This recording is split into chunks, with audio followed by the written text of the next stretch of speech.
Olá, meu querido líder, minha querida líder, é sempre uma alegria para nós estarmos aqui gravando o estudo das células da nossa semana.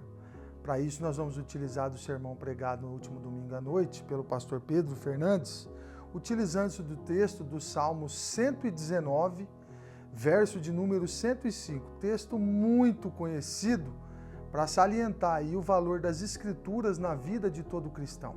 Pastor Pedro intitulou este sermão a frase cunhada por João Calvino, famosíssima, né? Depois das trevas, a luz. Irmãos, o mundo vivia um período negro, como diz este título. Né? As pessoas eram privadas de conhecer, ouvir as Escrituras, talvez na sua língua mãe. Pegamos casos muito latentes, como o caso do próprio Lutero, que antes de pregar as 95 teses, Lutero pregava de costas para a igreja e falando em latim na Alemanha. Você imagina, ninguém podia entender nada. Então era um período negro onde a reforma trouxe para a vida da igreja a centralidade das Escrituras.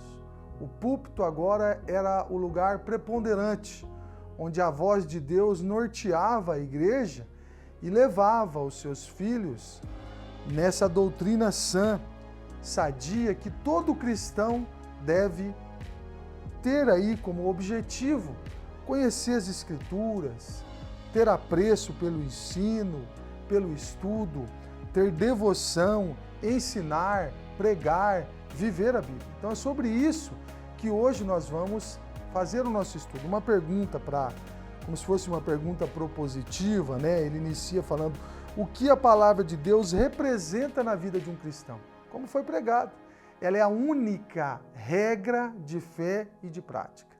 Este salmo lido retrata muito, Lâmpada para os nossos pés é a tua palavra e luz para os nossos caminhos. Ela vai iluminar suas decisões, ela vai te mostrar caminho, ela vai nortear você, mostrar a direção em tempos de dificuldade, momentos de aflição, de angústia, para quem você não sabe onde ir, quais conselhos ouvir. A palavra de Deus é esse alento. É sempre o norte, a bússola, a direção que nos guia. Um primeiro ponto, para que possamos adentrar já o estudo, é que a palavra é o nosso alimento. O pastor Pedro leu o Salmo 1, que diz que bem-aventurado é o homem que não anda segundo o conselho dos ímpios, ele não se detém no caminho dos pecadores e nem se assenta à roda dos escarnecedores. Mas diz esse texto que antes o seu prazer está onde? Na lei do Senhor. E nela ele medita de dia e de noite. Olha só a promessa. Ele será como uma árvore plantada junto à corrente das águas. No tempo certo ela vai dar muito fruto. Então veja que alimentar-se da palavra de Deus é ser uma árvore frondosa junto à corrente das águas. E esta pergunta diz o seguinte: como que eu e você esperamos superar obstáculos da vida se nós não temos prazer, como diz esse Salmo 1, em meditar e buscar a direção de Deus na sua palavra?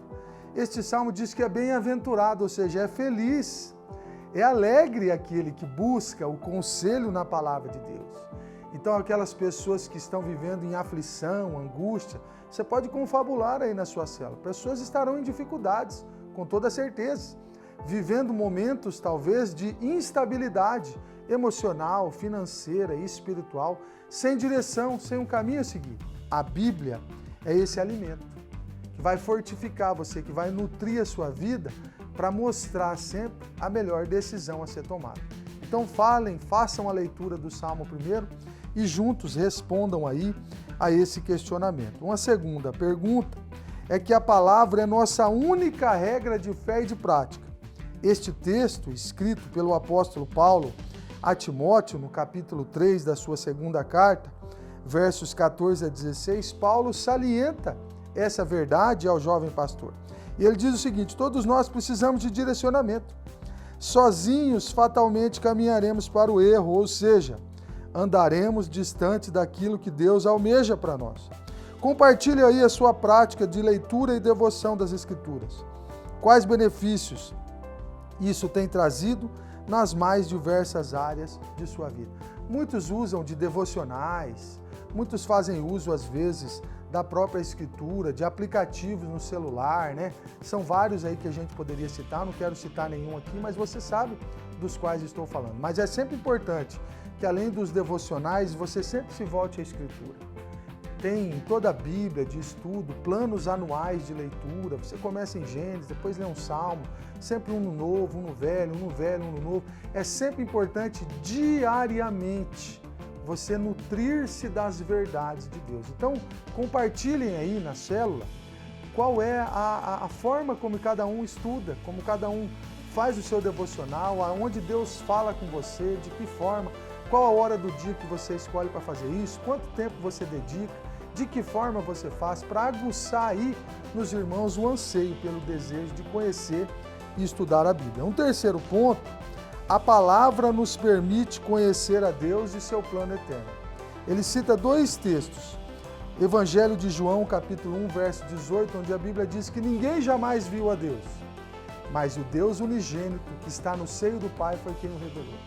Jesus é a imagem do Deus que ninguém nunca viu. Ele é a revelação. Quem vê a mim, vê o Pai. Assim disse Jesus em toda a sua estada.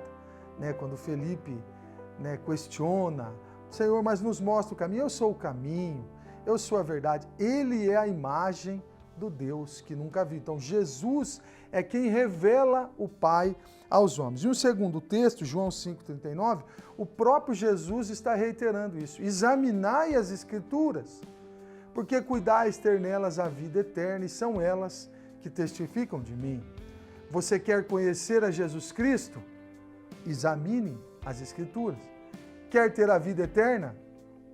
O caminho que leva à vida eterna está revelado nas letras do Evangelho, que é o próprio Senhor Jesus. Então, respondam juntos a esses questionamentos e confabulem aí sobre a revelação de Deus em Cristo através da sua palavra. E um último ponto, que a palavra é a nossa arma, como diz Efésios 6,17, que diz que ela é a espada do Espírito. Diz aqui que como a palavra de Deus pode nos armar, forjando nossa vida contra qualquer adversário ou engano doutrinário. Irmãos, não se engane. No mundo aí fora há muitas formas de interpretar as Escrituras. Pessoas que fazem alegorias, forçam aí uma exegese, uma hermenêutica, das quais a Bíblia não menciona, pregam e anunciam verdades que caminham distantes do Evangelho. Cabe a nós, como conhecedores da palavra, examinarmos mesmo, como Jesus diz aqui, está no imperativo, ele está dando uma ordem, ele não está pedindo nada. Eu quero lembrar aqui que ela é uma arma também, porque você se lembra de Josué, quando Moisés morre no final do capítulo, no final do livro de Deuteronômio, perdão, o capítulo 1 de Josué começa, Deus começa falando a Josué, não aparte da sua boca, Josué, as palavras do livro desta lei. Antes medita nele de dia e de noite, então eu vou fazer prosperar os seus caminhos, Josué, e tudo quanto você fizer será bem sucedido. Não foi eu que te mandei, Josué? Seja forte e corajoso, tenha bom ânimo, porque o Senhor teu Deus é contigo, por onde quer que você entre. A Bíblia norteou a vida desse grande homem de Deus que foi Josué, para que ele conduzisse ao povo a terra que manava leite e mel. Meus irmãos, eu espero que essas dicas tenham sido valorosas para você e para a sua célula, que vocês possam ter um belo estudo, uma bela célula, orarem juntos, confabularem aí sobre os temas e terem juntos um momento de comunhão aí ao final. Que Deus abençoe você, que a sua célula seja uma bênção. Um forte abraço a todos e até a semana que vem.